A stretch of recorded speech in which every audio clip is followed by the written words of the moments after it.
Tá gravando.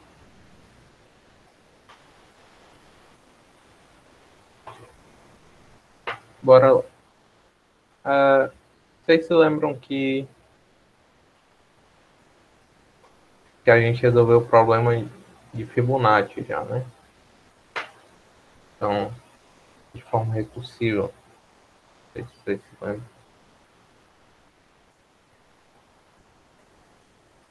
Sim, vocês se lembram. Então, como era a recursão lá? A gente tinha uma função Fib, né?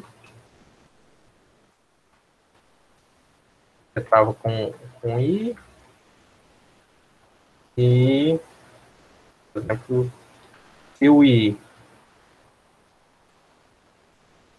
fosse igual a zero ou o I fosse igual a 1, a gente já tornava 1. Caso contrário, a gente chamava pela chamada recursiva, que é Fibonacci de menos 1 mais Fibonacci de menos 2. Aqui o caso base da recursão e aqui a chamada recursiva, né? Então, todo mundo se lembra da sequência de Fibonacci, mas a sequência de Fibonacci é exatamente essa aqui. A gente tem Fib de menos 1 e menos 2. Então, Fib de 0 sendo 1, o Fib de 1 sendo 1. Então, a intenção dessa função é calcular um Fib de um I qualquer, ou seja, se eu quisesse o Fib de 40, né? Então, a gente calcularia o Fib de 10. Então, se a gente olhar, vou receber um valor, tá?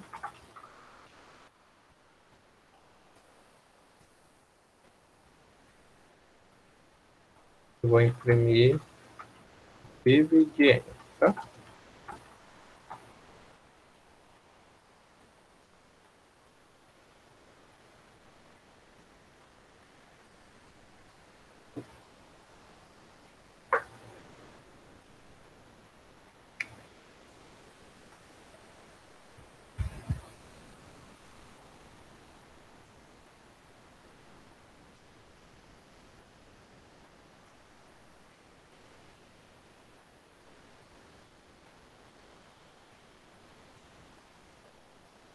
Então, se a gente fizer, por exemplo, Fib de 10, vai calcular 89. Se a gente fizer o Fib de 12,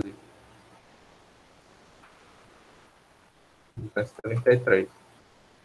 O problema é quando a gente começa a usar valores altos. Tá? A gente usa 45, olha, ele está calculando ainda, acontece o Fibonacci aqui.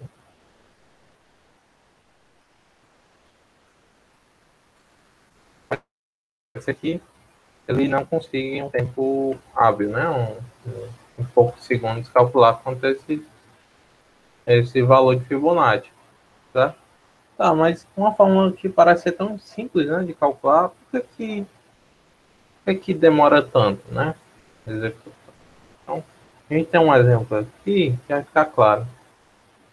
Então, imagina que a gente tem a função Fib chamada para o 7, certo? Quando a gente chama por 7, o 7 nem é... Nesse aqui ele considera o Fib... Então, uma pequena alteração, né? Aqui o 1 e o 2 sendo 1, certo? É só é como se não existisse o Fib de 0. Como se, em vez de Fib de 0 e Fib de 1 ser 1, é Fib de 1 e Fib de 2 ser 1. Tá? Só uma outra forma. É o valor inicial, tá? Vamos usar exatamente essa aqui, tá? Igual da figura. Então, eu olho, o 7, ele é 1 ou é 2? Não, né? Então, eu chamo o Fib de N-1, que é o Fib de 6, e o Fib de N-2, que é o Fib de 5. Tá? No Fib de 6, ele não é nem 2 nem 1, então eu vou chamando recursivamente. Então, o 5 chamo por 4. chamo por 4, chamo por 3. Chamo por 3, chamo por 2. O 2, eu sei o valor, né? O fib de 2 é 1. Então, eu não preciso calcular. Não preciso ramificar, né? Porque é entre um caso base. No fib de 3, eu ainda expando por 2 e por 1. Então, eu tenho isso. Só que o particular aqui é que a gente está calculando um valor várias vezes, por exemplo. O fib de 5. A gente está percorrendo todas essas chamadas recursivas. A gente percorreu aqui essas chamadas recursivas, calcular o fib de 5. Tudo bem. Só que bem aqui aparece o fib de 5 de novo para a gente calcular. E a gente calcula tudo de novo. O fib de 4. O fib de 4 a gente calcula aqui, calcula aqui, calcula aqui. Então, a gente está fazendo, a gente está calculando uma coisa várias vezes. Isso não é muito bom, né, para a gente. Vocês concordam? Se a gente está pensando no tempo para executar rapidamente o nosso algoritmo, a gente calcular a mesma coisa, porque a sequência de Fibonacci, não importa quantas vezes você vai aplicar o fib de n, né? Sempre vai dar o mesmo valor, se o n for igual, né? Então, por exemplo, o fib de 4, ele sempre vai ser fib de 4, né? Não vai mudar. Bem? Então, a gente começa a ver uma técnica chamada memorização, sabe? O que é isso? É basicamente a gente calcular, a gente utilizar valores que já foram calculados, né? Então, para isso, a gente vai utilizar de memória. A gente vai usar um vetor, uma matriz de 2, 3, 4 dimensões, dependendo do problema. Tá? Então, eu vou criar uma matriz F. Tá? Aqui eu vou definir max n, vai ser o valor máximo para o n, né? Vou definir como 1000, tá? Esse max n que eu coloquei aqui é justamente o maior valor que o n, ou seja, o maior valor da sequência de Fibonacci que eu vou calcular, ou seja, o maior valor de n que eu vou calcular, né? Tá? Então, vou mudar essa função aqui. Tá? Então, o caso base continua, certo? E aí, eu vou identificar quando eu não calculei um determinado valor. Ou seja, eu vou iniciar toda a minha memória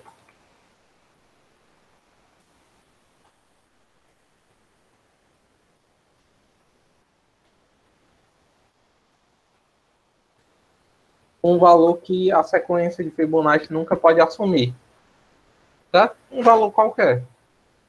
Então, um valor que a sequência de Fibonacci nunca pode assumir, 0 é uma delas, menos 1, menos 2, menos 3 e assim por diante.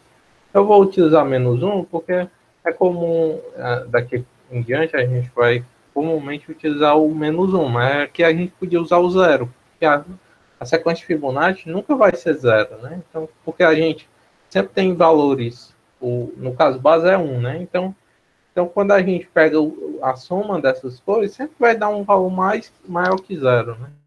Então, vou usar menos 1, mas eu poderia usar 0, por exemplo. Eu poderia usar qualquer valor negativo. Tá? Então, se o FI aqui for diferente de menos 1, tá? Que eu iniciei aqui, tá? Significa que eu alterei o valor de FI. Ou seja, eu já calculei quanto é esse valor. Então, vou simplesmente retornar o valor que eu já calculei. Eu não vou calcular novamente. E aí, se eu cheguei aqui, né? Por exemplo, se eu passei daqui, é porque o FI é igual a menos 1, né? Significa que eu não calculei ainda. Então, o FIB vai ser o FIB, exatamente como a gente coloca, né? Na chamada recursiva.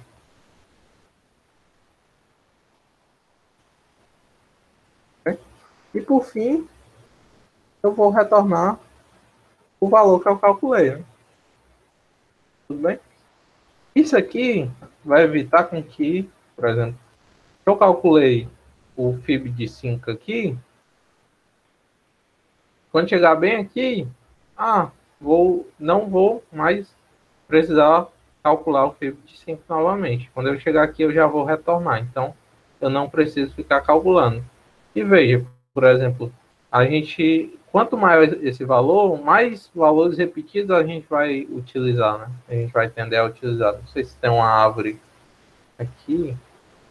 Acho que não tem. Da solução. Vou tentar usar aqui. Não, não tem. É aquela árvore ali. Tá?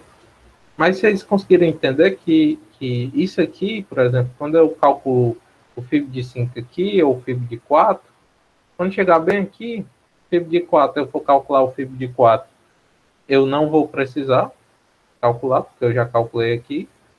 Quando chegar bem aqui, eu vou ter.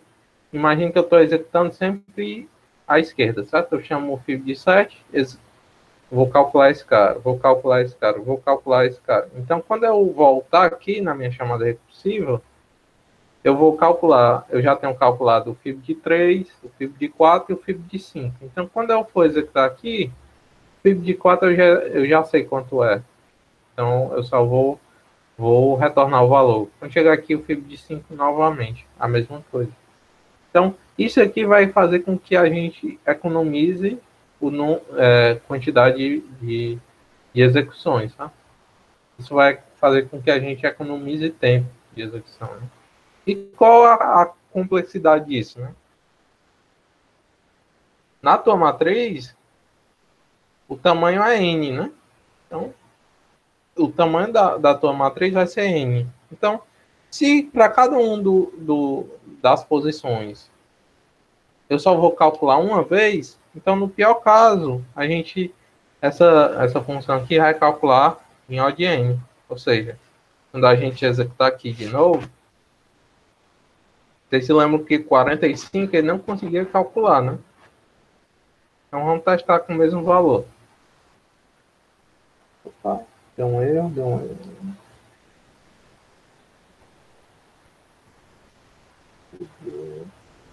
Desculpa. Eu estou chamando de fibra, mas é sabe? É só a nomenclatura do vetor. Eu chamei de fibra, mas fibra é a função.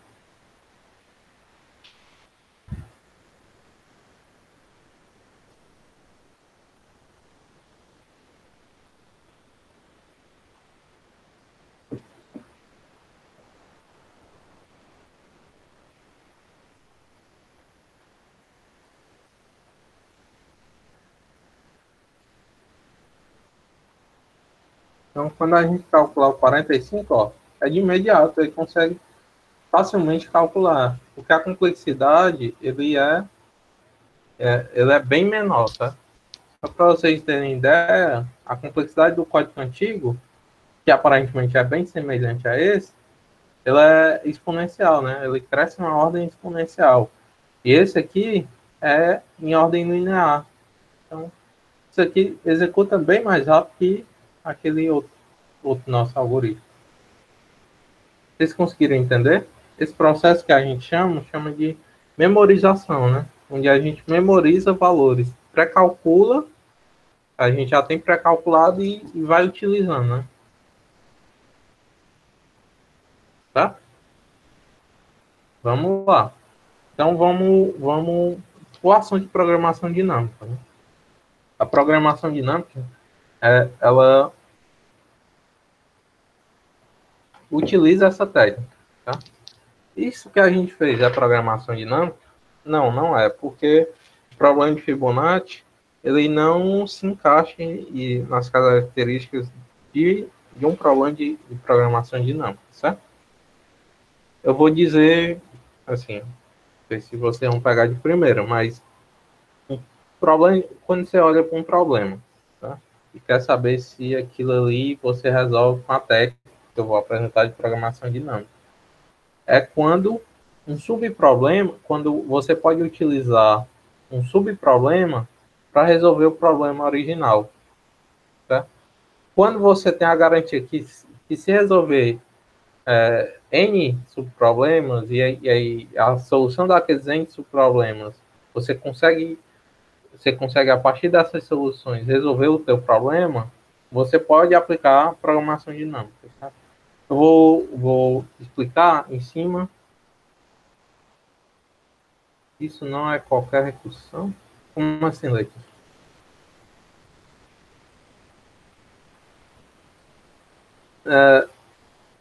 Não necessariamente. Não necessariamente. Por quê? Porque muitas vezes tu não consegue utilizar. Sim, sim. É, isso é verdade. Isso, isso aí a gente chama realmente. Existe uma pequena diferença. São duas condições para ser programação dinâmica, certo? Então, são a questão de você conseguir utilizar subproblemas para resolver o problema, certo? E isso aí realmente qualquer recursão faz, tá? Só que um problema de programação dinâmica, a gente utiliza essa técnica quando existe interseção de subproblemas, ou seja, um subproblema é utilizado, pode ser utilizado mais de uma vez. Então, quando isso acontecer na tua chamada recursiva, é interessante que tu use programação dinâmica, tá? Tá? Pode ser que a tua recursão resolva problemas totalmente distintos. Então, e aí, se tu memorizar, não vai adiantar de nada, né? Porque, basicamente, o número de subproblemas em um problema de programação dinâmica é limitado, né? Ele não é infinito, possivelmente infinito, né? Claro que nada é infinito quando a entrada é finita, né? Mas ele não cresce exponencialmente, não isso é o problema. Ele cresce de forma polinomial, né? Então, até quando a gente está estudando problemas de classes NP, né, a gente fica pensando, pelo menos dá uma intuição, a gente pode utilizar isso para resolver problemas NP ou qualquer coisa do tipo. Não, né? Por causa justamente disso, né? Se você pegar qualquer um dos problemas dessa classe, quando você pegar os problemas, eles não têm interseção. Então, basicamente, a gente vai ter que calcular e a memorização desses subproblemas não vai adiantar de nada, né? Porque a gente não vai ter interseção de subproblemas. Bem, eu vou agora explicar em cima do problema da mochila que a gente viu. Tá? Vocês se lembram do problema da mochila?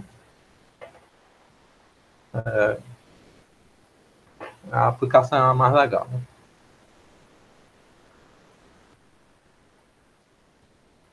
Então, o problema da mochila, só para relembrar, imagine que você tenha uma bolsa, certo? E vá e queira encher essa bolsa. Né? Deixa eu ver aqui, tá?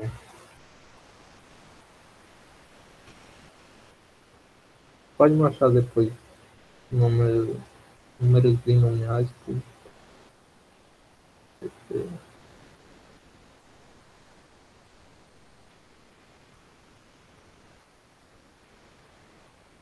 Eu vou explicar. Tá? Usando, usando a. Renan, tu tava aquele, naquele dia que a gente resolveu o, por busca, problema da mochila. Não sei se tu tava nesse dia. Mas o que a gente chegou à conclusão foi que a gente tem que resolver 2 elevado a n. Tá? Imagine que n seja o número de itens possíveis na tua mochila, então o fato de colocar ou não vai gerar 2 elevado a n possibilidades. Né? Então, se a gente não enumerar, não armazenar essas soluções, a gente vai acabar tendo isso.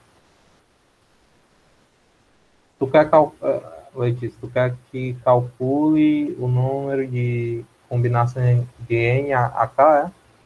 Ou programação de N?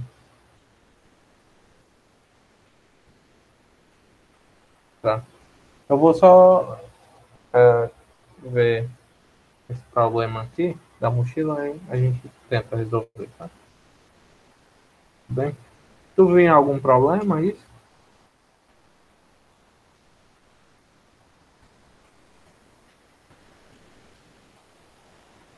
Você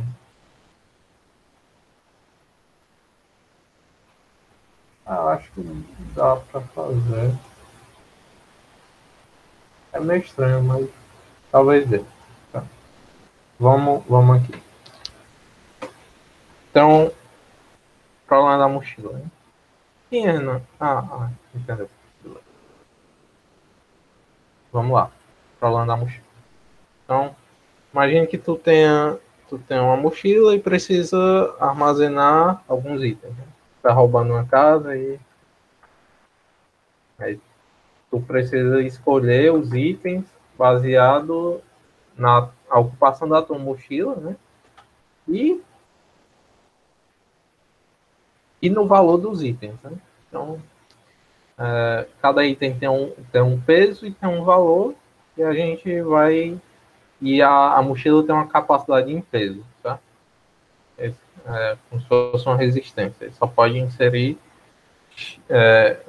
até um peso X, tá? Então, imagina que tu tenha 4 itens e tenha capacidade máxima de 10, tá? 10 quilos, 10 gramas, não sei. Depende do problema. 10 quilos é mais real.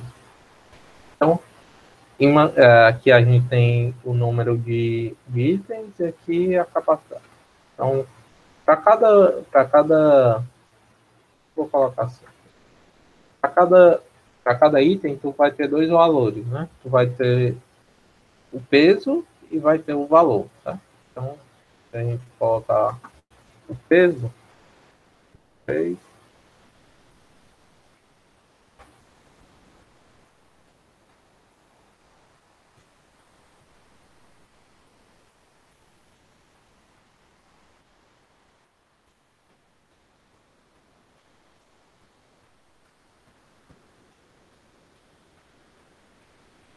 tá? Imagina que tu tenha esse, tenha 4 itens, certo?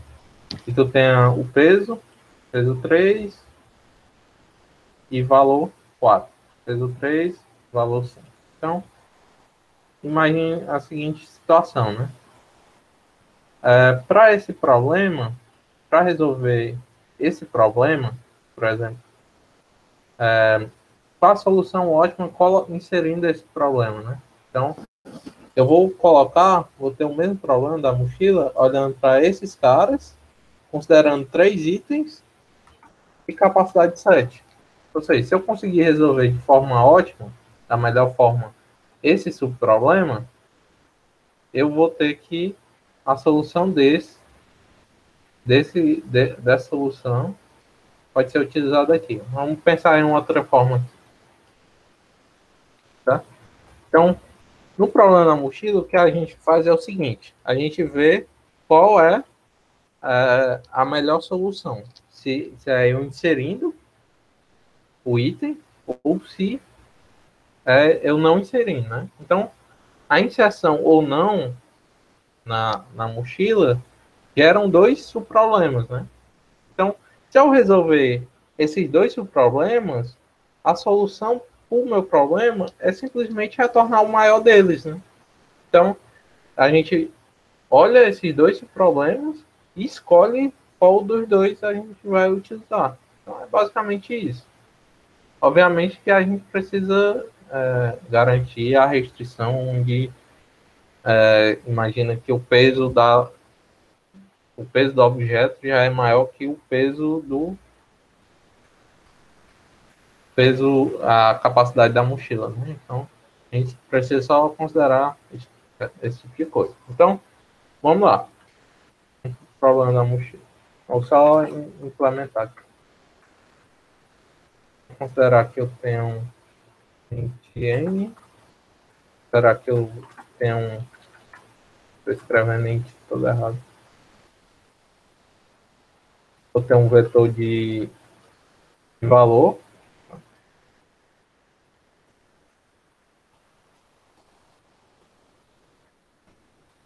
Dizer que eu posso ter 1010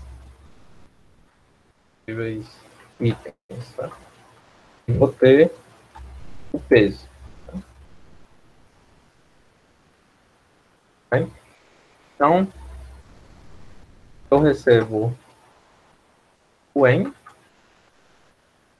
recebo, a cada N eu vou receber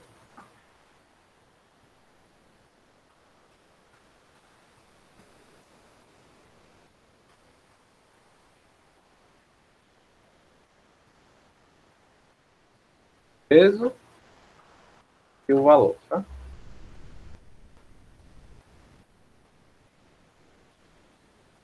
Bem?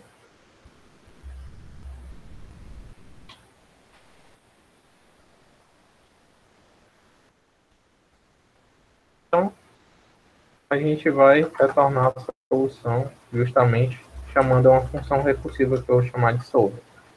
Passando o primeiro item, opa, você tem a capacidade também, né? Precisa receber a quantidade de itens e a capacidade da mochila. Então, inicialmente, a gente vai passar o item 0 e o item e a quantidade a ser inserida. Então, a gente tem a função solver, que vai resolver o problema da mochila. Espero que vocês estejam lembrando da solução daquela aula. Tá? Então, se o I for igual ao N, significa que eu já percorri, eu não tenho mais nenhum elemento a ser inserido, né? Então, eu retorno 0. Só lembrando, né? O problema da mochila se resume a encontrar o maior valor em objetos, né? Então, seu objetivo é encontrar o maior, encontrar os objetos que caibam na mochila que geram o maior lucro, né? Que é justamente o maior valor acumulado, né? Entre os objetos que você escolheu para colocar na mochila. Só para deixar claro. E o peso?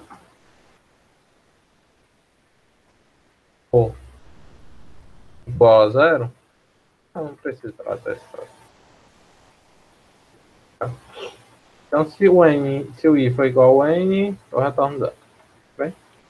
Caso contrário, eu verifico se o peso do objeto I, ele é menor ou igual à capacidade do P, né? Esse P é justamente, vou mudar para C para indicar a capacidade, tá? Ou seja, quanto é que falta para mim inserir, né?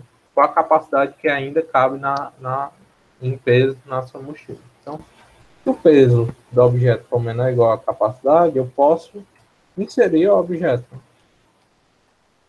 Então, eu vou retornar o máximo entre eu inserir o objeto. Então, inserir o objeto seria retirar o peso, certo? Peso do objeto I da capacidade, mais o valor do objeto. Ou eu somente não inserir esse objeto. Tá? Então, se o peso é menor ou igual à capacidade, eu posso fazer isso. Caso contrário, eu retorno simplesmente o I mais 1. Okay? Então, isso aqui ele vai resolver o problema da mochila. Tá? Bem? Ele vai resolver justamente o problema da mochila. Essa função recursiva. Só que aí a gente precisa pensar de forma.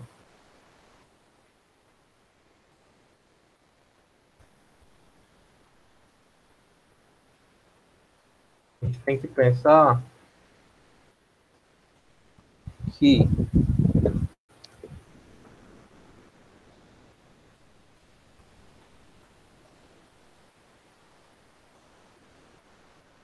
vou colocar uma instância aqui. Tá? Vou colocar 410.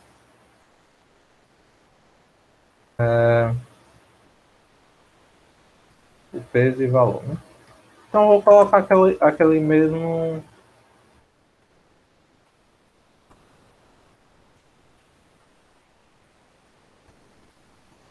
Deixa eu colocar até um mais fácil aqui. Tá?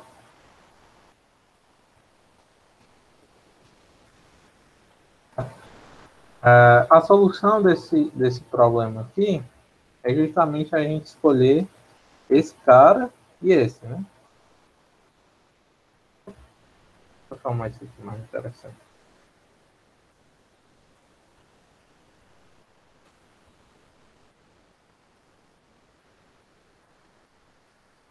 Tá? Eu tenho, eu tenho 4 objetos e tenho a capacidade 10.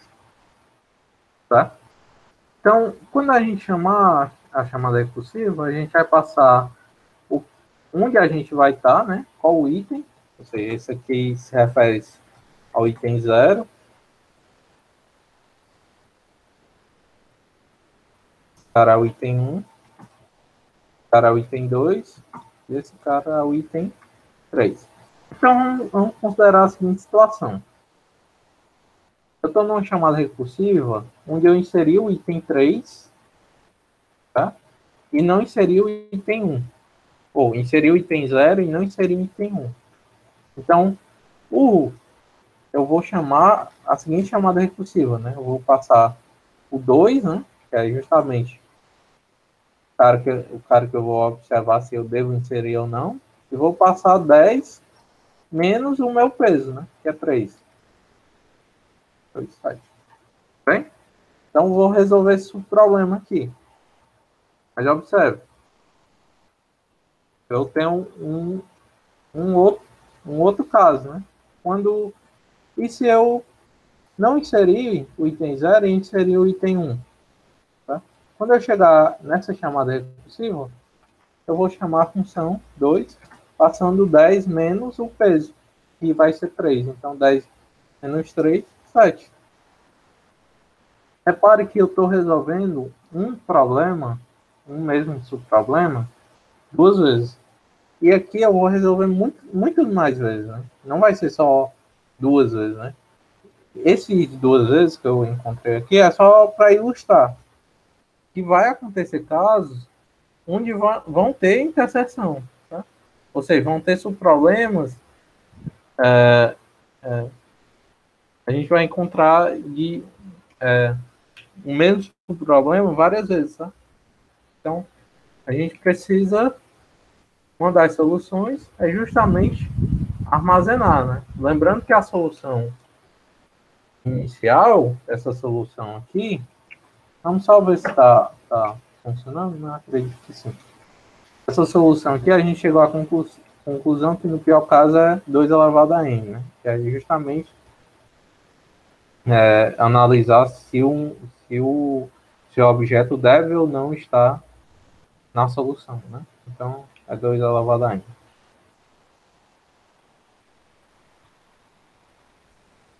Vamos só executar esse problema, né? Obviamente, a solução ótima é justamente escolher esses caras aqui, né? Que a solução dá justamente 16. Vamos ver se ele consegue encontrar.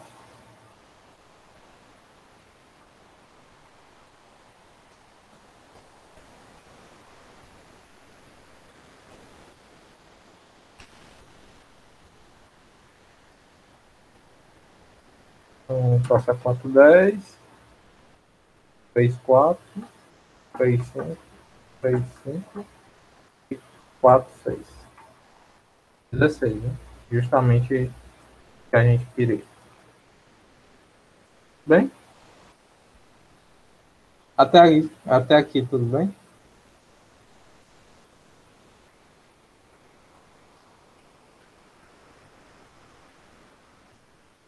Beleza. Tá.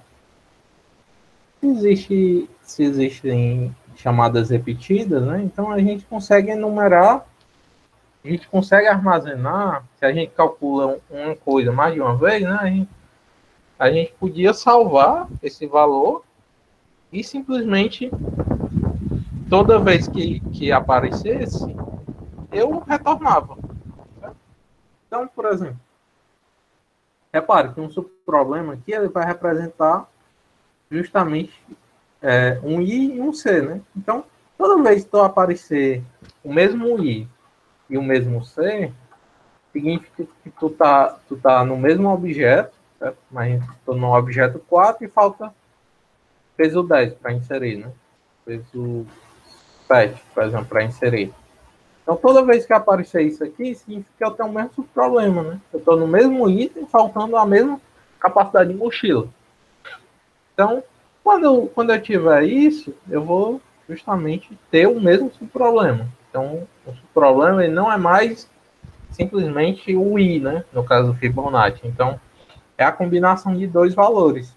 Então, dado restringindo a capacidade máxima da mochila, vamos dizer que é de 1000 também, a gente pode construir uma matriz. Por que é uma matriz? Porque são dois valores, tá? No caso Fibonacci, ele é só um, porque basicamente a função que apresenta um subproblema tem dois valores, então vai ser uma matriz de duas dimensões. Se fosse três, seria uma matriz de três dimensões, e assim por diante. Só ter cuidado de não ter valores repetidos, né? Por exemplo, eu poderia ter a capacidade e o quanto eu já inseri, né? Então seria a mesma coisa. Só ter esse cuidado. Então, um subproblema é representado por esses dois valores. Então a gente pode ter que ter uma matriz, né? A gente tem a combinação 2 a 2 desses valores. Ou seja, eu vou ter o caso onde eu estou no item 0 e tem a capacidade 1000. Vou ter nessa matriz também a opção quando eu estou no item 789 e resta peso 20, né? Então, existe para todo o problema vai existir uma posição dessa matriz, desde que essas restrições aqui sejam respeitadas, né? Máximo N, máximo capacidade, né? Repara que quando, se não me engano, a gente tem uma limitação, se não me engano, não. A gente tem uma limitação de memória, né? Então, não vai ser todo o problema que a gente vai conseguir resolver, por causa da capacidade aqui, né? Então, quando por exemplo, um desses valores aqui marca o máximo valor de N ou o máximo valor de C for muito alto, provavelmente a gente não consegue criar uma matriz, né? Exatamente por conta que a gente tem memória limitada. Né? Bem? Então, o que é que a gente vai fazer? A gente vai fazer justamente a mesma coisa que a gente fez no Fibonacci. A gente vai perguntar se PD vai ser a nossa matriz e C, ou seja, o subproblema, né? Isso aqui vai representar esse subproblema aqui que a gente quer resolver. Se esse cara for diferente de um valor inválido que eu iniciei, eu vou dizer que é menos 1, porque também no problema da mochila só faz sentido eu ter valores zero ou positivos, né? Então, não faz sentido eu ter valores negativos. Então, eu vou colocar iniciar com menos 1, e quando ele for diferente de menos 1, eu vou retornar. Porque como se eu já tivesse calculado isso aqui. Né? Então, não faz sentido eu calcular novamente.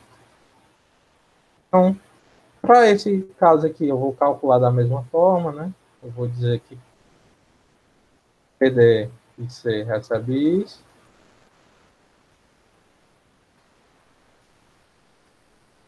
Em vez da gente retornar, a gente salva e depois que retorna. Tá? Existe uma opção que você fazer isso aqui. Né? O que é que isso faz? Isso aqui ele faz a atribuição na matriz e depois retorna esse valor, certo? Mas eu acho mais bonito calcular e depois retornar, certo? Pronto. Só isso aqui resolve? Resolve. Né?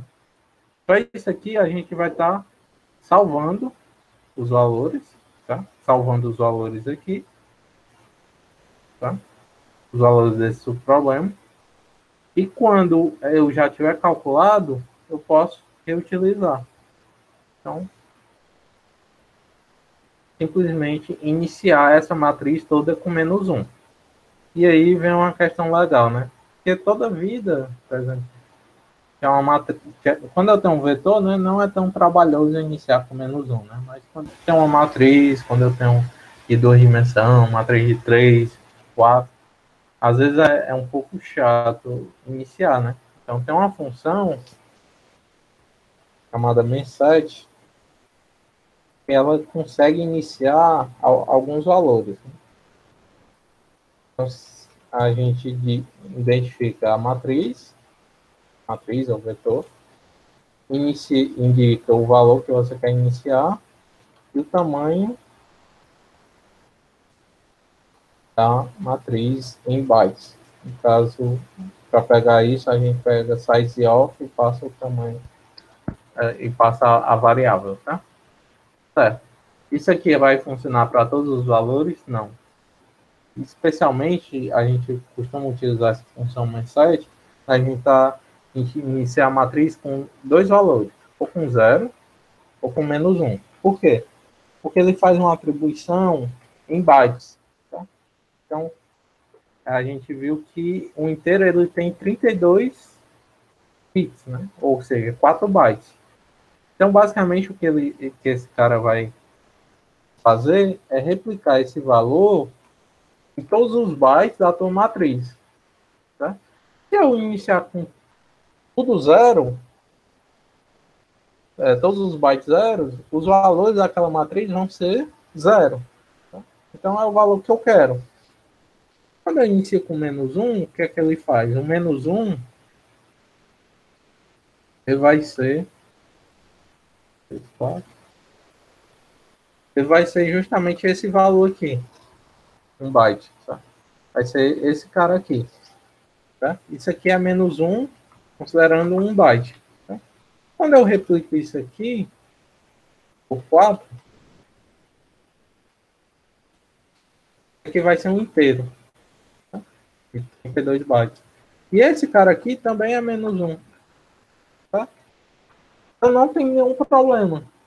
Tá? Então, todos os inteiros da tua matriz vão ser iniciados com menos um. Assim como se eu tivesse zero aqui também seriam iniciados com zero. Agora, o problema é quando a gente usa com outros valores. Por exemplo, imagine que a gente queira iniciar com 1, 3, 4, 5, 6, 7. Com valor 1. A gente vai perder o controle de qual valor vai ser formado. Tá? A gente vai ter esse valor aqui. Bom, eu não tenho muito controle de que valor vai ser, né? Então, basicamente, a gente utiliza a função main_set quando a gente pode iniciar a tua matriz com menos um ou com zero. Por isso que é tão comum a gente usar o menos um. Então, se a gente iniciar com menos um ou zero, a gente pode usar a função main_set para fazer essa inicialização, que aí a gente ganha tempo em codificação, né? A gente não precisa criar um for dentro do outro, iniciar todos os valores com menos um, a gente pode simplesmente colocar main_set, a matriz, menos um, o valor que eu quero, e o tamanho em bytes, que vai ser justamente dado por essa função sizeOf. Bem, vamos executar aqui.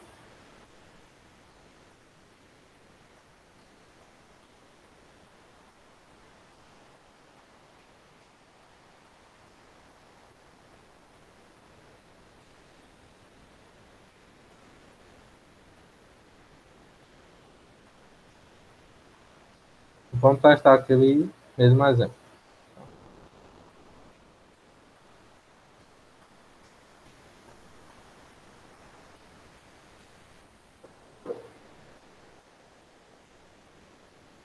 4, 10. 3, 4. Né?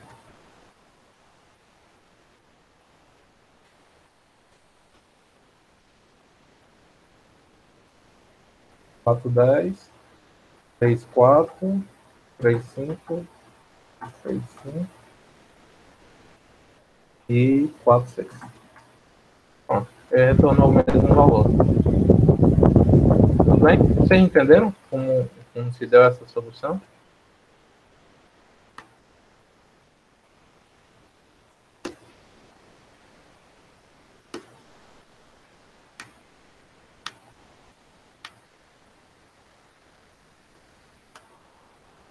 Então, com isso, tá, mas qual é a complexidade disso, né? Então, que a gente tinha chegado à conclusão que isso aqui é 2AN, né? Então, se a gente vai calcular no máximo uma posição da matriz uma vez, então se a gente tem uma matriz complexidade n vezes c, né? N vezes max c, max n vezes max c, então a complexidade vai ser justamente essa, né? Max n vezes max c. Se a gente considera isso aqui, a gente vai realizar no máximo 10 a 6 instruções, 10 a 7. Tá? No caso, é justamente o produto, né? Seria 10 a 6. Então, seria algo que daria para passar em menos de um segundo no servidor. Tá? Bem, então, tá aí a solução da mochila. Tá? Todo mundo conseguiu entender? Deu tranquilo? Então, vamos resolver um problema legal. Sim, Letícia, pensei na solução, porque que dá para fazer com DP, tá? Eu vou passar isso aqui, vocês leiam em busca do corpo perfeito, tá? Desse problema. Eu vou, porque eu me lembrei que existe uma formulazinha de calcular a combinação, tá? Você consegue calcular em AK de uma outra forma. Não sei se tu já viu, né? Que é justamente dado por problemas. Então,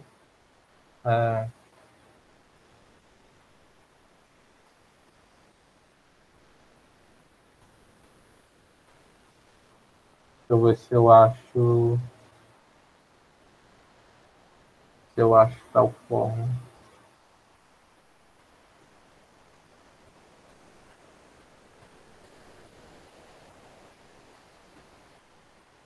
Uma formulazinha bem besta. De cabeça assim, talvez eu não lembre.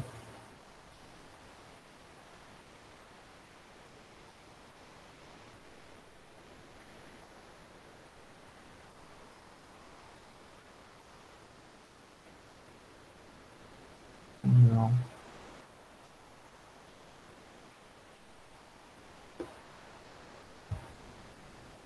Pronto, Letícia. Isso aqui, ó. Essa relação aqui, ó, de Schiffer. Então, tu consegue resolver um problema usando essa questão aqui, né? NK é igual a isso aqui. Então, considerando um problema NK, tu consegue resolver a partir da combinação, né? Então, tu vai ter os casos básicos, né? Quando o K é zero, ou quando o N é zero, enfim. Tu consegue criar os casos básicos na tua recursão, né? E consegue chamar isso aqui como sendo os teus dois subproblemas. Então, tu consegue memorizar isso aqui, sabe? Eu acho que a solução PD para isso vai ser justamente a partir dessa fórmula aqui. Tudo bem? Deu para enxergar a solução? Tá.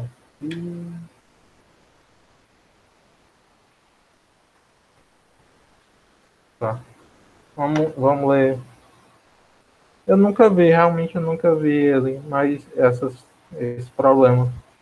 Mas eu acho que o cálculo vem a partir disso aí mesmo. Acho que ele fica bem mais rápido, né? Calcular qualquer NH.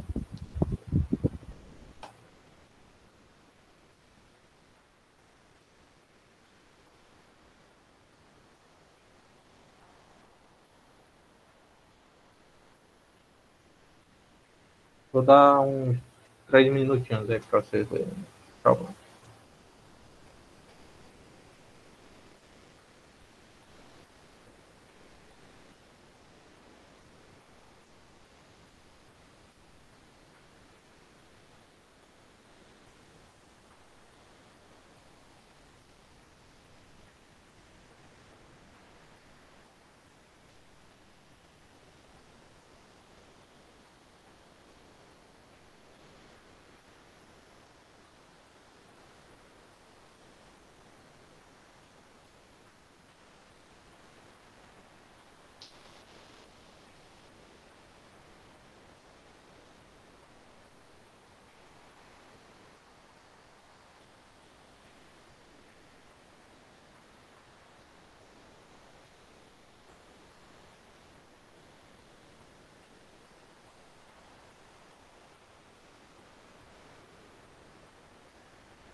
Vocês leram a questão já? Pode resolver?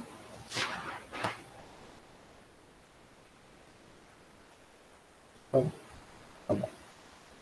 Então, bora lá. Só uma pergunta: alguém tentou acessar o link lá das aulas e não conseguiu ainda?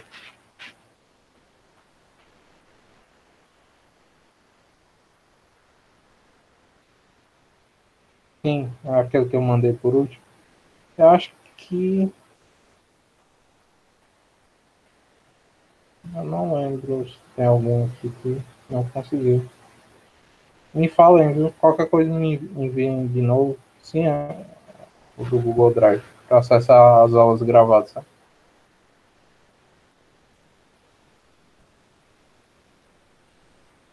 Sim, bora lá. Então, esse problema, ele basicamente se resume a uma aplicação do problema da mochila, né? Então, a gente tem um peso e tem o valor proteico, né? A gente tem como se fosse, não sei como é que ele diz, é como se fosse pedaços, não sei se ele está no rodízio de carne, então tem o peso do pedaço de carne e o valor proteico, né? Então ele quer comer, ele tem uma limitação, né, da quantidade que ele pode comer e tem o valor proteico. Então ele quer maximizar, ou seja, quer retornar o maior consumo proteico que ele consegue consumir, né? Então bora lá. Repare que ele diz uma restrição, né? O P e o N, que é justamente quantos gramas de carne que ele consegue comer e a quantidade de pedaços de rodízio é limitado em 2.000, né? Então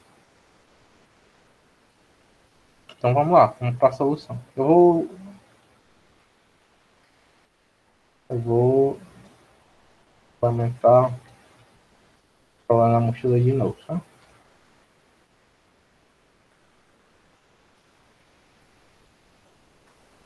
Então, o valor máximo de N ele é 2.000, né? Eu coloco sempre 2010, por exemplo, uma quantidade de memória a mais, só para não ocorrer problema de acesso inválido, qualquer coisa do tipo, mas vai acontecer. Então, eu tenho e o peso, que também é a mesma limitação, né? O N e o P são no máximo 2.000. Essa descrição tem um N, a gente vai ter o valor proteico, tá? Cada, cada alimento vai ter o seu valor proteico e vai ter o seu peso. Okay? Então, pensando na solução do problema em si, eu tenho P e N, né? Então, a cada das N linhas eu vou receber, deixa eu ver só aqui, essa é a primeira, o peso. Para cada um dos pedaços eu tenho um peso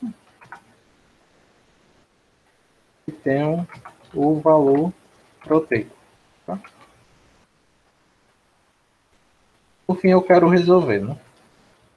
Então, transformando aqui em solver,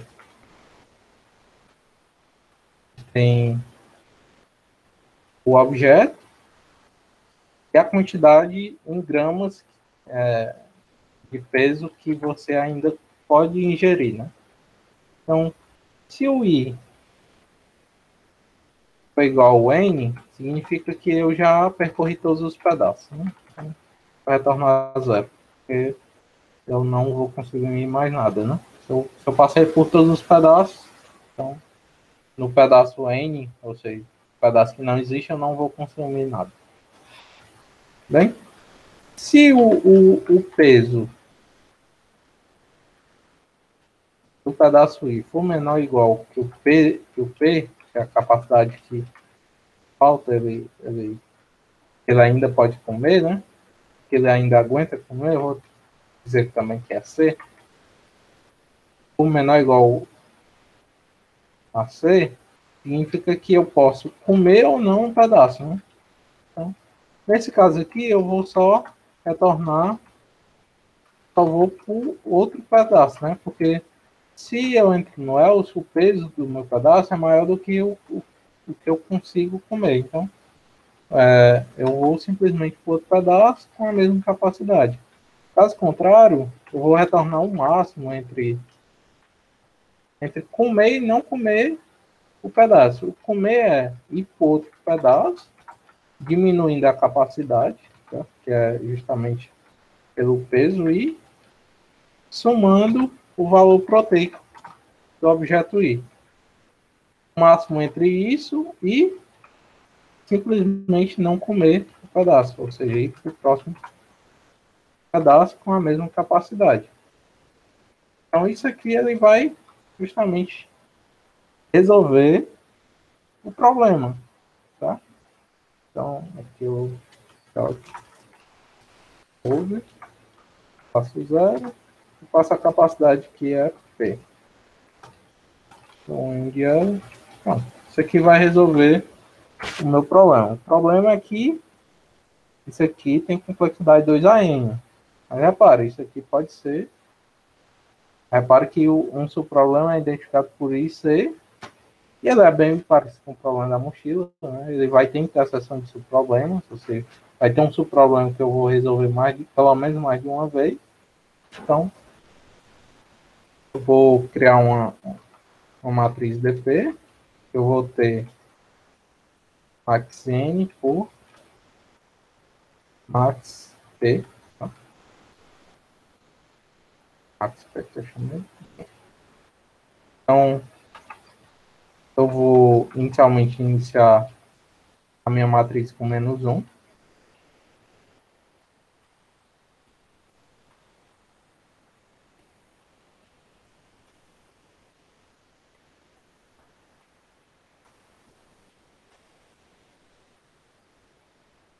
Tá? Inicia todos os valores com -1. E aí, se o valor da minha matriz for diferente de -1, significa que eu já calculei e posso retornar.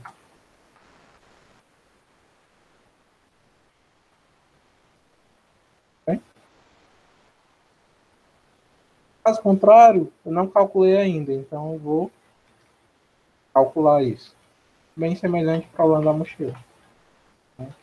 Na verdade, esse é o problema, é uma variação do problema da mochila. Né? É um problema, é uma aplicação, né? Bem melhor do que aquela outra que a gente está usando. Enfim. Então a gente calcula DPIC e depois retorna, né? Repare que existe meio que uma formulazinha mágica que, dada a recursão, você consegue facilmente a enumeração, né? A memorização das soluções que você já calculou. Né? É meio que automático. Quando você tem essa função recursiva que resolve o problema, você consegue facilmente aplicar programação dinâmica. É isso que eu quero de vocês. Vocês entendam, consigam pensar na função recursiva que resolve o problema, depois pensou na solução recursiva, a memorização da solução ela costuma ser trivial, né? Então é só armazenar, caso esse cara aqui for diferente de -1, retornar. Só ter um cuidado que realmente esse valor nunca pode ser encontrado, né? O valor proteico ele é sempre positivo, né? Não tem valor proteico negativo, então -1 é um valor possível a eu utilizar. Vou utilizar aqui um caso teste só para ver se dá certo.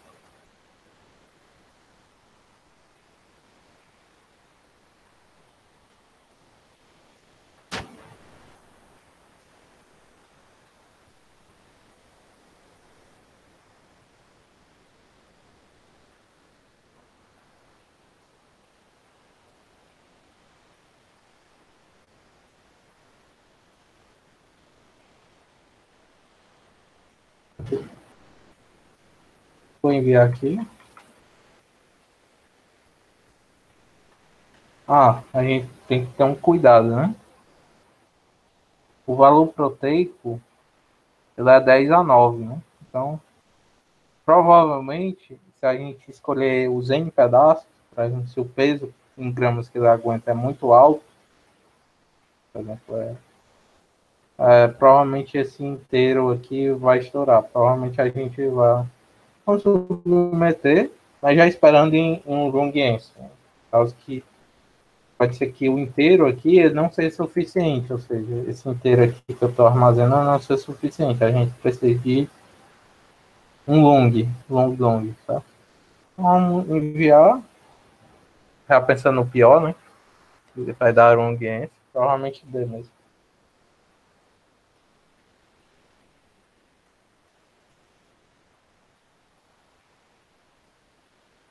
A gente tem que ficar se atentar a isso também, porque é importante.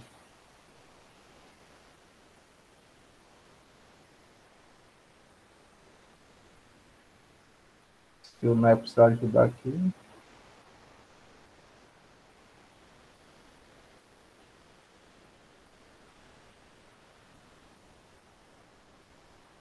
O que eu vi, o Neps está bem lento hoje.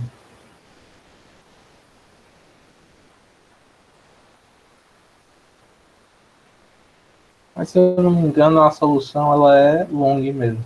Deixa eu só dar uma olhada aqui na solução que eu já enviei e foi aceita. Mas se eu não me engano, essa função ela precisa ser long long int.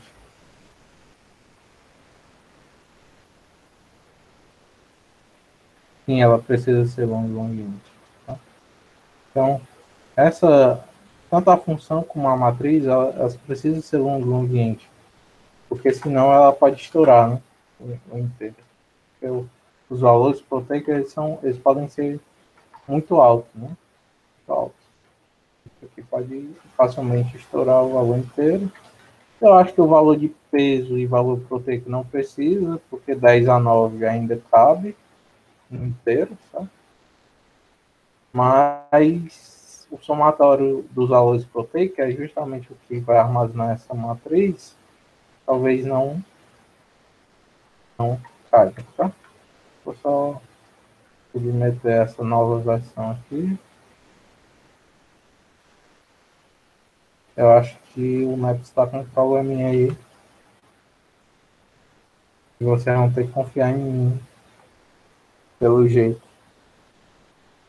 Mas é isso, pessoal. A solução não foge disso aí, né?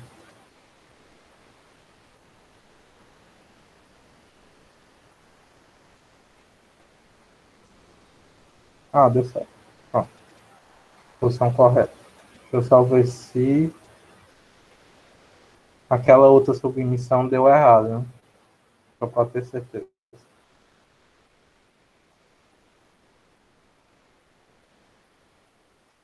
O Net está bem lentinho. Pronto. Deu aceito. Estranho, era para. Na minha opinião, era para ter dado longuiense, mas ter cuidado. Isso pode acontecer, tá? Mesmo que não tenha acontecido nesse problema, pode ser que aconteça, tá? Bem, vamos lá. Deixa eu ver.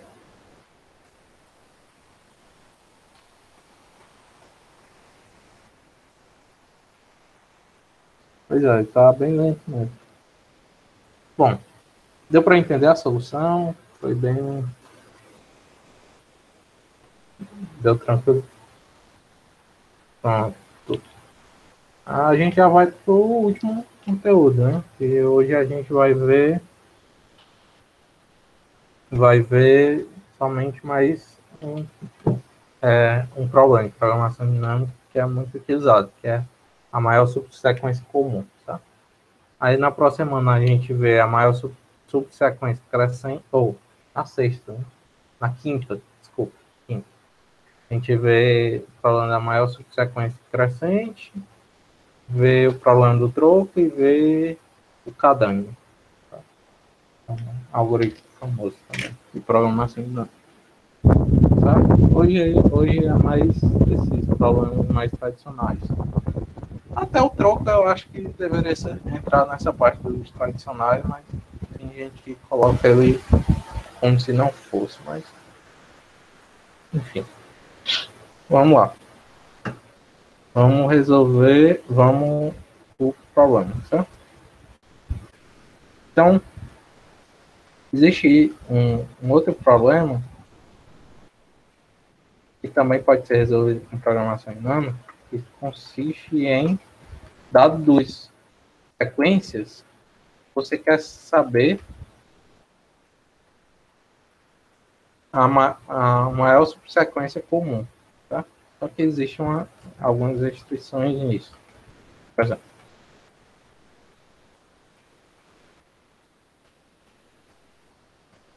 dado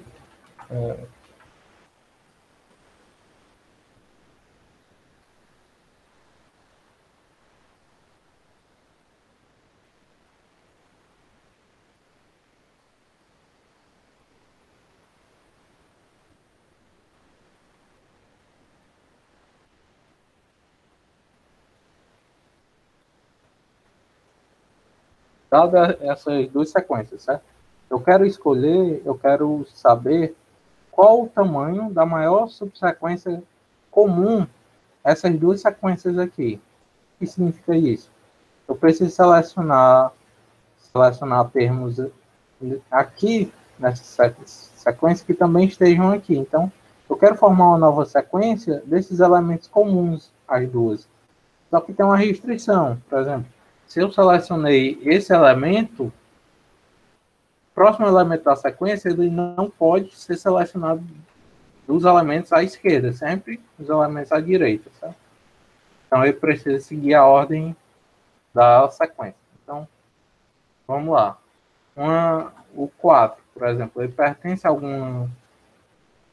alguma subsequência aqui? Não, né? Então, provavelmente ele não pertence à maior subsequência comum. Então, o 1, por exemplo. O 1 ele pertence aqui, né? Então, a gente tem o 1. Tem o 3 também, ó, ele pode pertencer, né? Ou seja, quando eu seleciono o 1 aqui, eu descarto todos esses elementos aqui. 3, 5 e 4. Eu não posso inserir esses caras na solução. Então, quando eu olho o 3 aqui, eu não posso... Só trocar aqui para ficar mais legal. Eu não posso selecionar esse 3 aqui, né? Então, se eu quiser inserir o 3 na minha solução, eu preciso selecionar um 3 que vem após desse 1. Então, eu posso selecionar esse 3. Tá? O 8 ele não pertence a essa subsequência. Eu posso ou não utilizar ele. Tá? E, por fim, eu tenho o 7, que é comum. Então, essa subsequência aqui é a maior subsequência comum a essas duas sequências. Certo? Então, dadas essas duas sequências, eu quero encontrar o tamanho dessa maior subsequência. Nesse caso, a 3. Né? Mas pode ser que seja outra. Por exemplo, uma solução não muito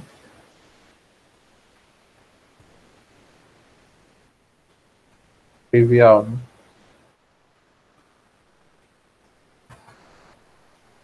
Então, por exemplo, se eu escolhesse o 1 aqui e escolhesse o 3, eu não poderia escolher o 7, né? Eu teria... Eu não sei se vocês estão entendendo, né? Mas, dada essas sequências, eu quero extrair subsequências que sejam a maior subsequência que contenha nesse vetor, contenha nesse, e que seja a maior possível. Então, é basicamente o problema. Tá? Vocês têm uma ideia de como resolver isso? Deu para entender o problema? Já que eu quero. Não entendeu? Tá certo. Seguinte. Eu tenho como entrada dois vetores. Tá? É como se fossem dois vetores, que são duas sequências. Tá? Então, eu preciso encontrar sequências comuns a esses dois vetores. Por exemplo, a sequência 3, ela é comum a esse vetor e a esse, né? Ou seja, tem um elemento 3 aqui. Eu também tenho uma sequência 3, 5, que é comum a esse vetor, 3, 5 aqui, e a esse também. Tá? Posso selecionar o 3, posso selecionar o 5, seguindo a ordem, né? Seguindo justamente essa ordem aqui, dessa sequência. Certo? Posso selecionar o 135. 135 também é uma subsequência que pertence a esses dois vetores? É, né? 135. Tá? 135. Tá, então existe diversas sub, subsequências pertencentes a dois vetores, desde que existe pelo menos um elemento em comum, né? Se existe pelo menos um elemento em comum, significa que eu tenho uma subsequência, né? Comum, que é justamente esse elemento. Só que pode existir várias, né? Como é esse caso aqui. São várias, né? São três, cinco. Tem um 5, né? Tem a subsequência 5, tem a subsequência um, certo?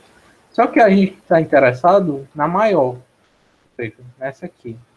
A gente quer retornar o tamanho da maior subsequência, ou seja, a maior sequência que pertença a essas duas sequências.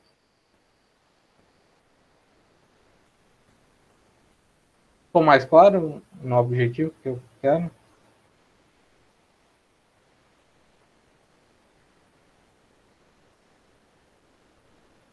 Tá? Então, vamos, não vamos pensar em programação dinâmica agora. Vamos pensar em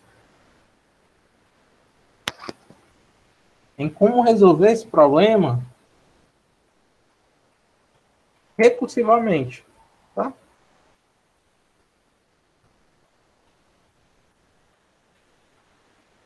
Bem?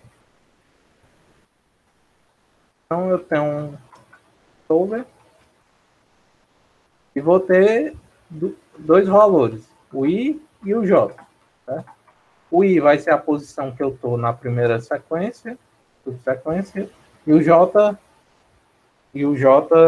o valor que eu estou na maior subsequência, tá? Na segunda, né? Ou seja, é como se eu estivesse percorrendo. O i eu uso para percorrer a primeira subsequência e o j a segunda. Tá? Eu vou ter valores nm, vão ser justamente o tamanho da primeira sequência e o tamanho da segunda sequência, certo? Então, se eu já percorri todos, ou seja, se o i for igual a m ou o j for igual a m, significa que eu percorri um dos dois ou os dois vetores totalmente. Né? Se eu estou aqui, significa que eu percorri todo mundo. Então, eu não tenho mais sequência comum, eu não posso ter sequências comuns. Então, retorno zero. Okay?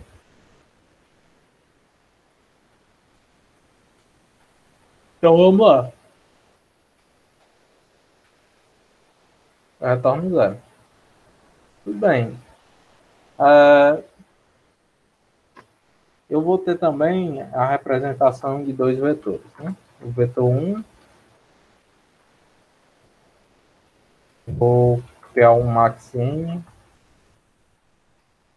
Geralmente, esses vetores têm o mesmo tamanho máximo. Né? Mas eu vou criar aqui só para distinguir.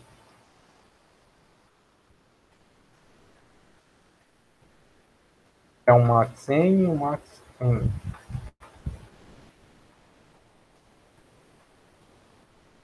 Vetor 2. Bem? Então, vou ter esses valores armazenados nos vetores. Tá? Como se esse aqui fosse o vetor 1 e esse aqui o vetor 2. Bem? Então, quando o vetor na posição i foi igual ao vetor na posição j, faz sentido eu não inserir esses caras na solução? Será que faz sentido? Por exemplo, quando eu não tenho, vamos lá para o else, né? Quando o VI for diferente do VJ, significa que eu não tenho elementos comuns, né? Então, eu retorno o máximo entre ou eu ir para o próximo elemento do vetor 1,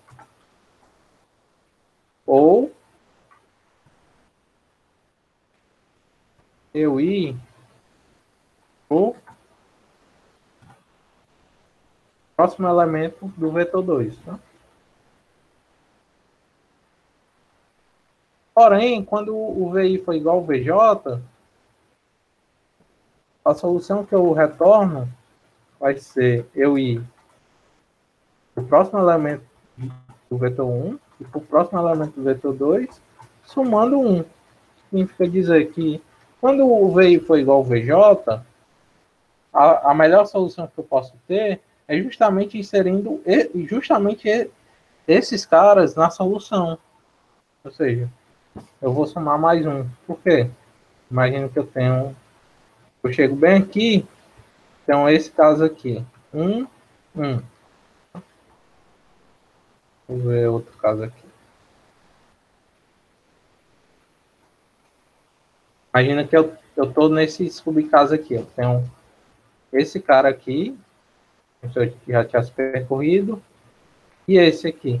Então, faz sentido eu inserir, se o meu I e o meu J tem o mesmo valor, deixa eu identificar aqui o vetor 1 e o vetor 2, né? Então, se o vetor 1 na posição I for igual ao vetor 2 na posição J, significa que esses elementos são iguais. Faz sentido eu não querer inserir esses elementos, eu ir para o próximo, por exemplo.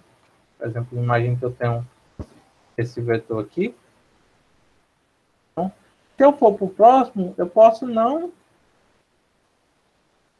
simplesmente perder a minha solução, né? Então, se você observar, a solução ótima consiste em você inserir esses caras na solução. Tá? Não faz sentido você não querer inserir esses caras. Mesmo que tenha esse elemento aqui mais na frente nesse vetor, mas a solução ótima ela vai ser, no máximo, isso aqui. Tá? Não tem como vocês selecionar, fazer uma melhor escolha do que essa. Tá? Você ir para os próximos elementos e adicionar um. Né? Então, mesmo que pareça uma opção gulosa, mas ela é ótima. Tá? Você pode até tentar encontrar algum problema, alguma instância onde isso não é verdade, mas sempre vai ser verdade. Né? Sempre vai ser. Né? Você não vai conseguir achar, justamente porque isso aqui vai retornar o ótimo. Se você quisesse retornar o máximo entre isso e isso, você poderia. Só que seria inútil, né? Porque com isso aqui, a gente já garante, tá? A gente pode fazer um máximo entre isso e isso, né? Mas, se você observar, isso aqui já vai retornar o máximo, tá? Sempre vai retornar o máximo. Tá? Você inseriu o elemento na solução. Então, quando o V1 for igual ao V2, eu insiro na solução, ou seja, eu insiro mais um, significando que eu inseri um elemento na solução, e incremento um em cada um dos vetores, dos índices, né? Justamente para simbolizar que eu já passei por aqueles índices. Né? Se não, eu posso retornar o solver indo para a próxima posição do vetor 1 ou indo para a próxima posição do vetor 2. Né? Porque eu tenho certeza que eles não são iguais, então posso fazer isso aqui. Bem? Então,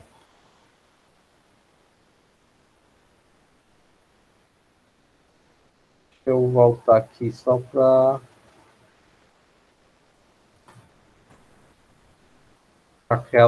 aquele meu subprograma. Então, eu vou ter dois valores iniciais, NM, tá?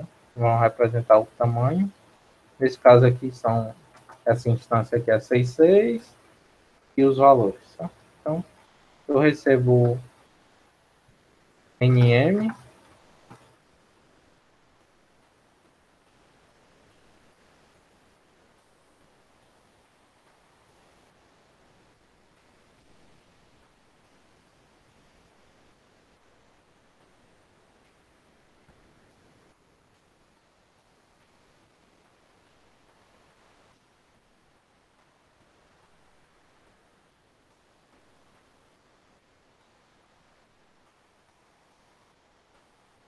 vetor 2. Tá? Por fim, eu chamo solver, passando o índice 0 e o índice 0. Então, isso aqui ele vai justamente resolver o problema. Tá? Bem,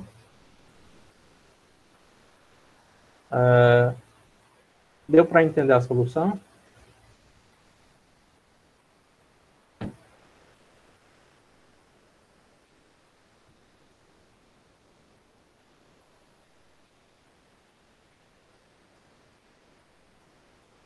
Então vamos lá, vamos testar, né? Lembrando que essa ainda é a solução recursiva, né?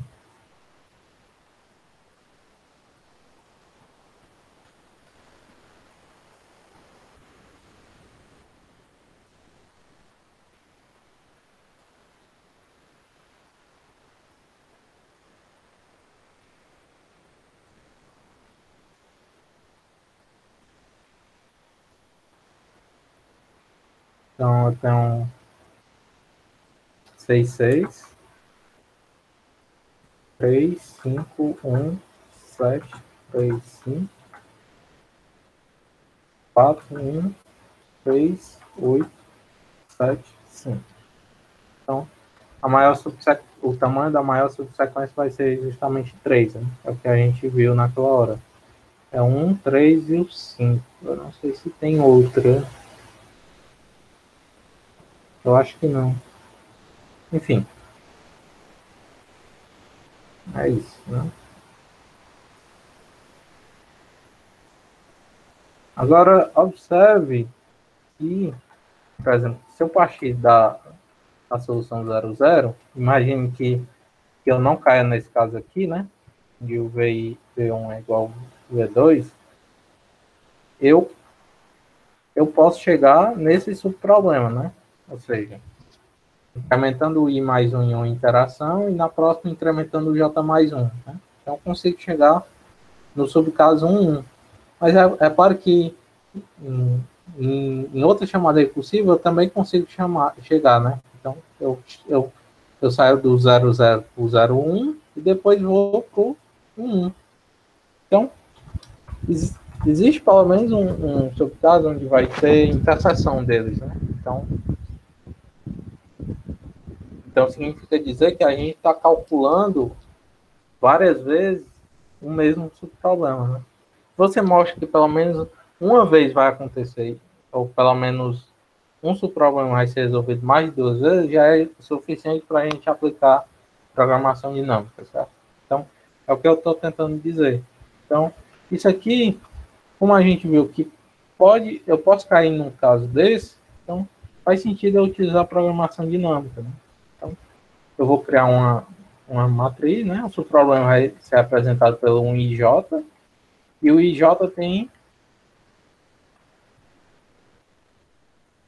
a minha matriz DP, tá? Vai ter max N e max M.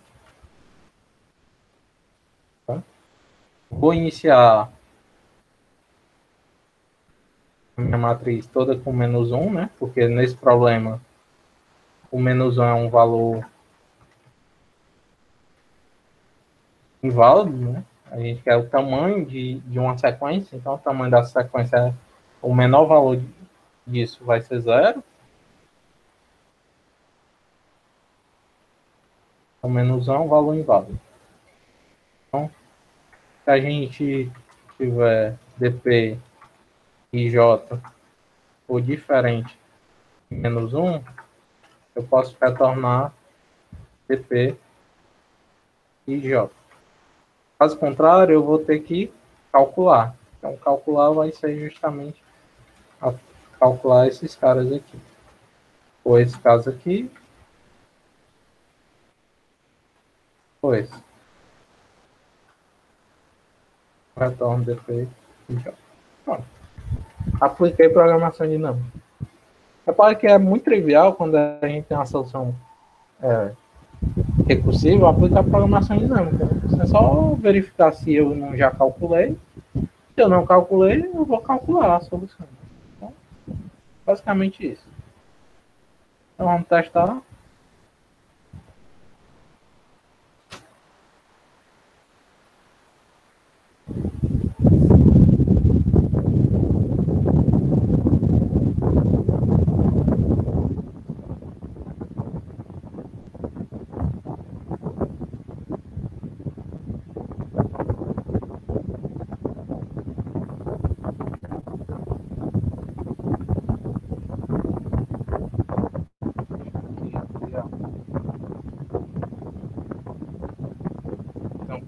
666 351 735 413 875. Fez. Retornou a mesma coisa. Deu para entender, pessoal, a solução? Usando programação dinâmica.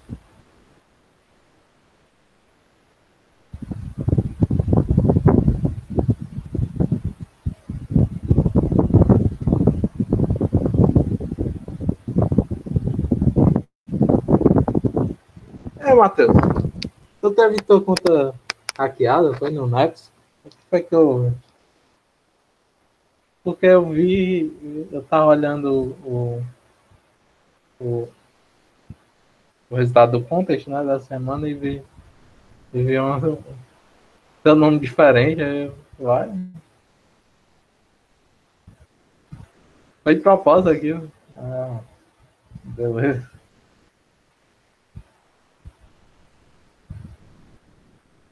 É.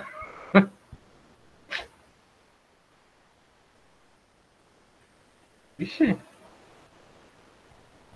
Ah. Ei, eu vi que nas semanas pouca gente respondeu o contest. Eu tô pensando em adiar para quinta. Qualquer coisa vocês me perguntam no privado, se tiverem alguma dúvida. É porque tá corrida, é porque tá corrida assim. Pois é, vamos dar a força máxima aí nessas 2 semanas, sabe? Já a próxima semana já vai ser a prova. Eu tava conversando no início da aula da gente fazer um contest no final de semana, como se fosse um simulado, né? Simulado para a prova da UBI, né? A gente vou selecionar algumas questões, ou de questões possíveis que podem cair, né? Estilo de questão da UBI e, e, ou questões anteriores, né? Da UBI. Vai ser ou sábado ou domingo, vai depender de vocês. Eu não sei se ainda vai ser no URI ou vai ser no NEPS mesmo. Porque a intenção é que vocês passem para o maior número de pessoas praticarem, sabe? Fazerem esse contest justamente para tentar ver o nível, se porque muita gente está indecisa ainda, tipo, será se eu devo fazer a prova? Vocês vão ver que tem questões que vocês vão conseguir fazer brincando, assim, na prova de primeira fase, porque a gente já está num conteúdo bastante avançado. Eu nunca vi um conteúdo mais avançado que, por exemplo, caminho mínimo na primeira fase. Não sei se exponenciação rápida já caiu. Acho que não.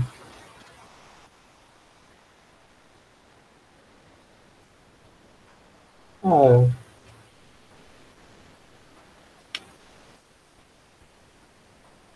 vai, Vitor, vai ser ou nesse sábado ou nesse domingo. Eu vou perguntar lá no grupo, aí vocês dizem qual o dia que vocês preferem, tá?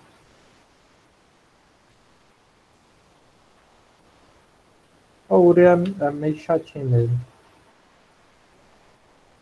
Mas o presentei um erro também vai cair na. Eu acho que na UBI ele também é chato o suficiente disso aí. Por exemplo, se você esquecer um barra N, ele dá a solução errada. Que eu saiba é. Mas eu vou tentar fazer no Neto mesmo. É porque no Uri eu tava pensando que ser um negócio mais aberto, né? Tipo assim, você não precisa entrar na turma para fazer o contest. Mas eu posso pensar. A gente também já tem muito contest no Boca e tal. Mas é verdade, dá para fazer. Né? Eu vou tentar fazer aberto no Neto. E aí eu vou querer a ajuda de você para divulgar e esse problema é só. Não sei. Tem mais enfim, vocês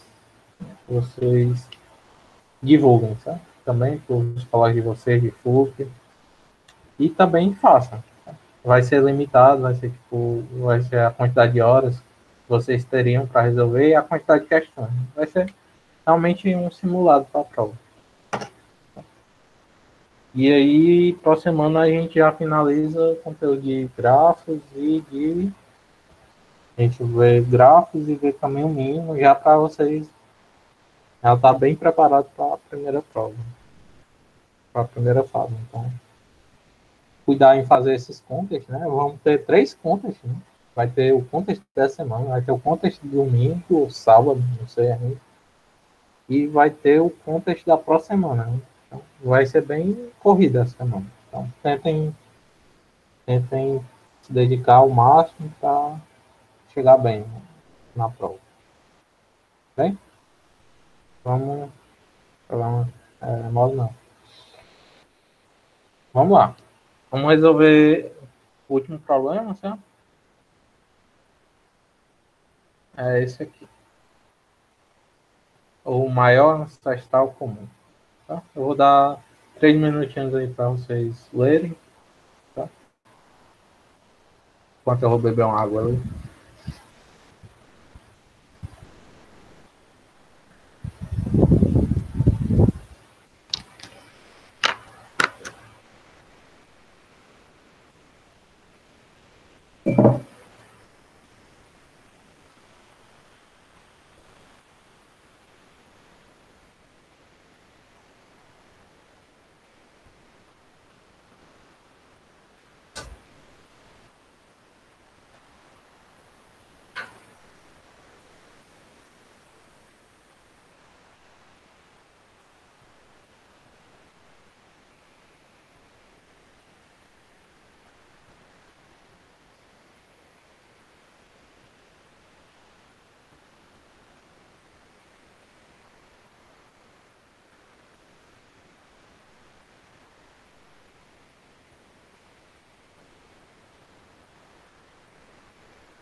Sim, eu vi aqui uma solicitação de acesso à pasta do Renan e do Victor.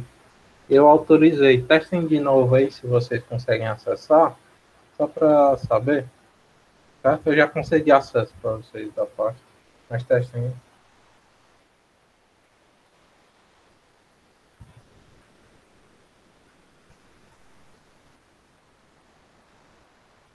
Sim, quinta-feira. Consegui acessar? Vitor, Vitor, tu conseguiu?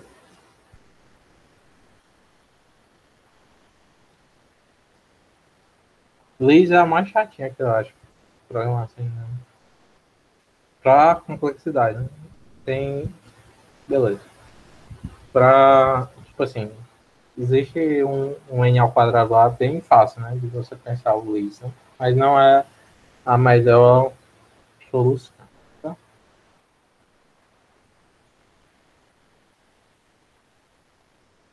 É, vamos lá?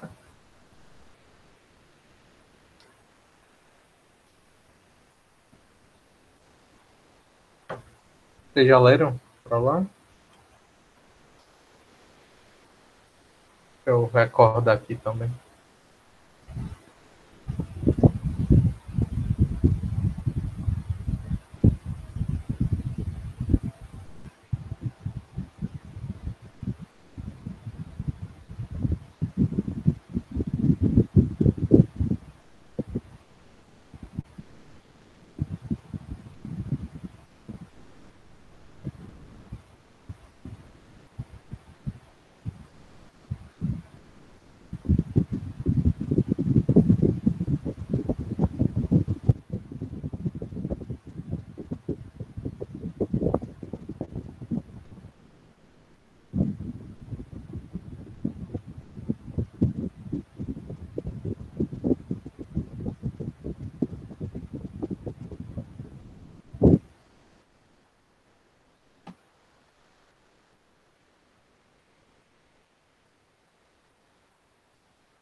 O seguinte, o problema se resume a dar duas sequências genéticas, né?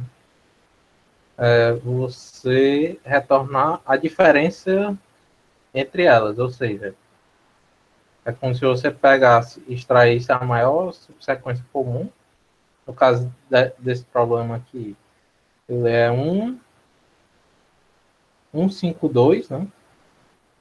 É a subsequência, e retornasse o tamanho do restante. Ou seja, aqui eu tenho 5 elementos, 5 menos 3, 2. É a quantidade de elementos que não pertencem a ela. Né? Então, é essa distância, né, entre a primeira e a segunda para um ancestral comum. Né? Um ancestral comum vai ser justamente essa sequência comum a essas duas. Então, claramente, a gente vai ter que usar a maior subsequência comum. Né? A gente calcula a maior subsequência comum e depois subtrai dos tamanhos. Né? Vocês concordam? Que isso aqui resolve?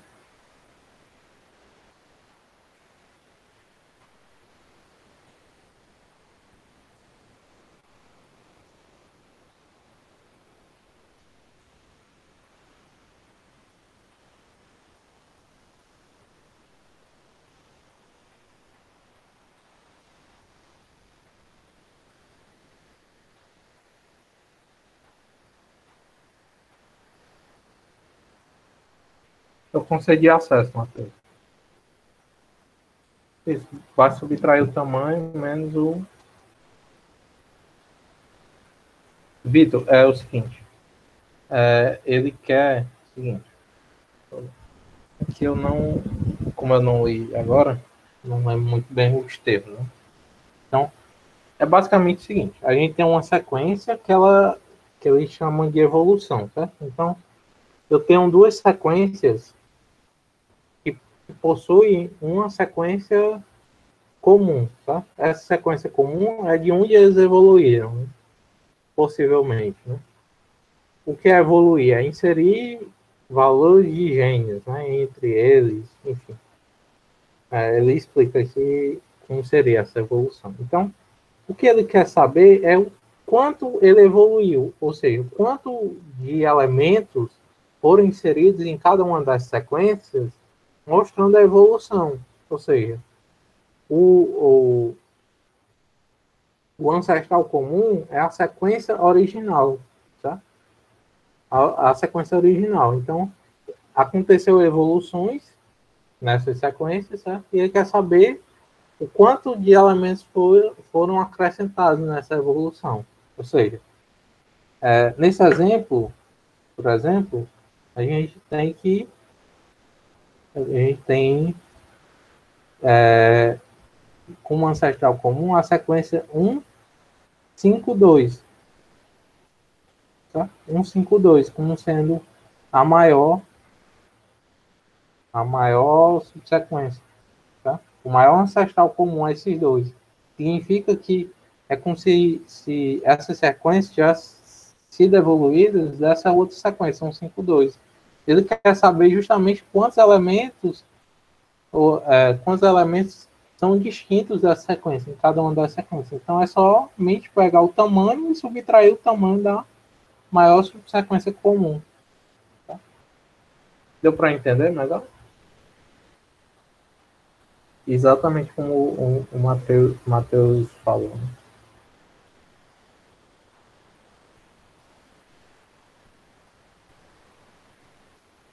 Então, bora lá. Então, como a gente tem pouco tempo, eu vou só adaptar aqui. O NM são 1000, né?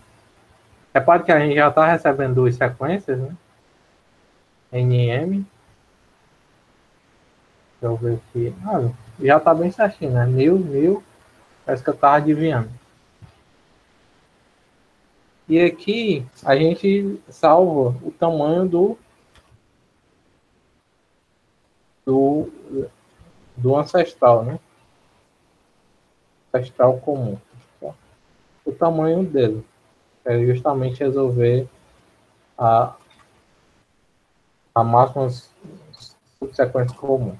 Então, e aí a gente retorna.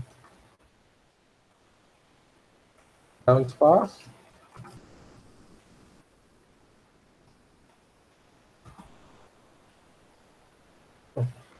Retorna a subtração, ou seja, o tamanho da primeira menos o tamanho do ancestral comum, e o tamanho da segunda menos o tamanho do ancestral comum. Então, é basicamente isso, a solução. Vamos só testar aqui, ver se ele vai executar.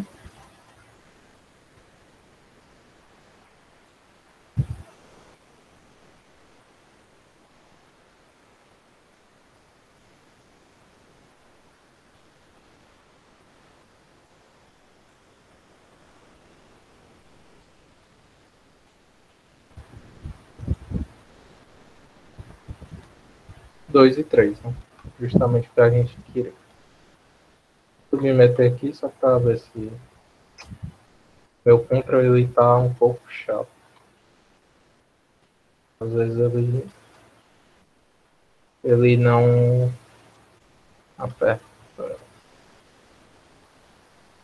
Vamos submeter aqui. Vamos ver se o Neps tá rápido agora. Eu acho que não.